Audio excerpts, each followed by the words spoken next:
So when it comes to the detective is already dead, one of the things I've been struggling with each week and kind of like as I'm reviewing the anime, as I'm critiquing the anime, and as I'm enjoying or not enjoying the anime, the one thing that I kind of continue to question myself about or kind of talk about is like, do I really enjoy the anime? Do I really like the anime? In some cases, yes, and in others, no. For me, straight up, Siesta is the best thing about this anime. She is like what the anime is. But the problem is the anime is focused around her death and around her not being the main character of the anime, even though that she is, because all of the little things that come back all tie in to her. But the main problem that I've had with the anime so far is it's done a lot of peaks and valleys. So if you guys have been along the journey with me reviewing the anime each and every week, then you'll know that I have poo-pooed on this anime, and I've also praised the anime. When it's the most strong, it is really like episode 1, where it was like that opener 45 minutes. Like, it literally, like, I thought, like, yo, this could be the most, like, one of the most badass anime of the summer season. This might be, like, one of the best anime of 2021. But then episode 2 happens, and, you know, Siesta's gone. Episode 3 happens, and Yui's introduced, which I do like Yui quite a bit. Episode 4 is introduced. It's a continuation of Yui, and it's all focused on KIMI and their journey between, you know, Yui, but then is focused on KIMI and Nagisa, and how Nagisa had a heart transplant, and she was sickly, and this and that, and blah blah blah, and she. It just all bullshit. You know, she just, you know, she took over. She was able to get transplanted CS's heart, so she's taken on her feelings and all this other just crap, right? And then we go back. I think episode 6, maybe 5. We go back, and now it's like, okay, now it's the anime begins doing what I want it to do. It goes back and it's telling the story up until Siesta's death.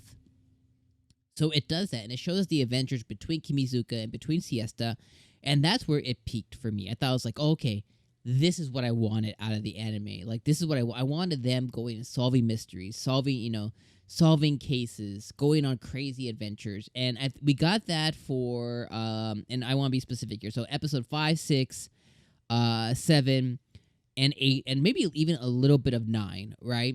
And I'll talk about episode 9 in a second, but we got it for like 4 episodes. And 2 of the episodes really focused around Alicia and focused around Hal and focused around the Heart Stealers and Chameleon and all of these different things, right? And ultimately became to a place to where Alicia ended up being Hal, and Hal ended up, you know, turning to evil, and Kimi couldn't save her, and Kimi couldn't save Alicia. And ultimately in episode 9, it ended up being Siesta's death, which when we got to this point, I was hoping that Siesta's death would be a little different. I can't say better. I don't want to say better, just different. But regardless, we finally got to her death. And what ended up happening, well, Hell found out that she needed another heart. And what really sealed the deal for Siesta's death was Hal reaching in. I mean, like, literally, like, you know, like with her hand, just like stabbing her and yanking our baby girl Siesta's heart out and putting it in herself.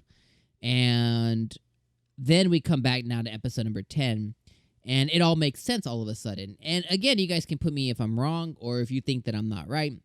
But now what we have is Nagisa isn't Nagisa. It's similar to the Alicia incident. And it's, you know, we know that Hal is somewhat of like a shapeshifter.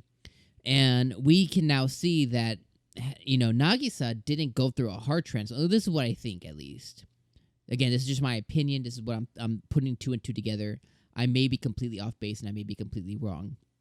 But we know that when she took Alicia's form, her memories were different, altered. She couldn't remember everything. She remembered pieces, stuff like that. So I'm thinking Nagisa has the same kind of situation to where she thinks she is who she is, but she's not who she is. She's really Hal. And she has been changed or manipulated or forever changed by Siesta's heart. And that tells me even further, because I think Char noticed it too. They know the situation of where Siesta's heart went. And there's no way that Hal died and then that heart was transplanted into someone else and now that's Nagisa. No, Hal is Nagisa, period, the end, to me. And again, I could be wrong. And I think KIMI, obviously, he has to know that. There's no way that he believes the bullshit story of, oh, well, I went through a heart transplant, etc., etc. He has to know that this is Hal. And I want to know what he's deciding to do from there. He's still being very much controlled by the feelings that he had, the strong feelings that he had for Siesta. We're never gonna be able to undo that for sure. But I want to know what's gonna happen with that. Again, the episode's really focused on Nagisa wanting to become a detective, but she can't be one. KIMI meeting up with Char, learning about Siesta's bequest, which I hate that they use the word bequest. It just means that she's left behind some kind of legacy. Again, I'm putting two and two together. My opinion, or what I'm thinking is I think her legacy is Kimizuka. I think what she left behind is KIMI. Because when Char says she found it, I'm just like, okay, well, did you find like a note or something of that nature? And when Chameleon is also searching for the legendary detective's bequest, it's like, well, what are you're searching for her legacy? Like, what does that mean? Like, there's two things in front of you. You have Nagisa, who has Siesta's heart, and then you have KIMI, who had Siesta's heart in a different form, right? In the non-literal form. So it's like there has to be one of the two that is her quote-unquote bequest. So I don't know. I didn't really enjoy this episode. And then, they also always want us to, be in some kind of disbelief that I really wish that they had made these characters a little bit older, like college students, because they always want us to believe that these kids can just be drinking at bars, regardless if it's on a ship or not, that they can just be like, smoking and drinking alcohol and stuff. And like, it's a cool, like, fantasy dream. But if they live in some kind of a normal, grounded world, they're not old enough. At this case, Nagisa's like 17. She enjoyed a martini, or 18. And you have our boy over here, Kimizuka, who is ordering some stuff at a bar. He's only supposed to be 19.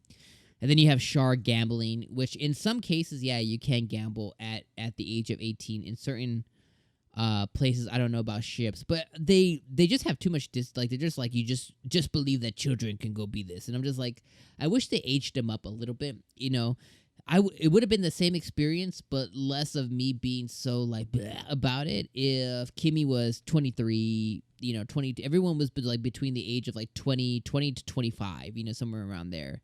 Like they could have not changed the character design. They could have been just about the same.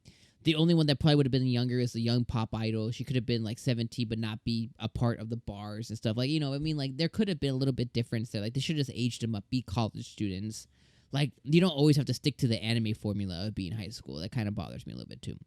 Now, like I said, guys, I know I'm being overly critical, and I just don't like, there's just a lot of faults in this anime.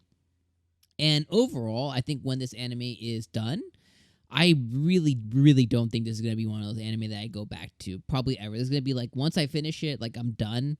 And hopefully it comes together very well. Hopefully the ending is very well. But at this point, there's so much low points that I don't think it's going to be an anime that, in a couple of years, I'm like, oh, it's dubbed now. Let me go watch it. Or, I'm scrolling through and like, oh, I wonder, maybe I'll give it another shot. Or I really don't think it's going to be one of those. It's just going to be one of the ones that I watched and it's in my anime list and I go give it a 7 and we just move on with our lives. Let me know what you guys think. If I'm being overly critical, let me know what you guys think about my review of this episode. Again, the episode I think was okay. It wasn't anything to write home about. I think it was a fine episode. I hate that they made it all about her bequest and hate that they used the word bequest. It just means legacy. So tell me what you guys think about the episode down below. The reality is I love Yui. I think she's my favorite character outside of Siesta. And I just kind of want to see how it's going to end. I want to see how it's going to end. Let me know what you guys think in the comments down below. As always, if you guys missed our reaction, check that video out as it's popping up screen right now. Leave me some likes or dislikes if, just like the video. Don't dislike, just like the video. Make sure you guys subscribe. We'll see you guys next week. Peace out, friends.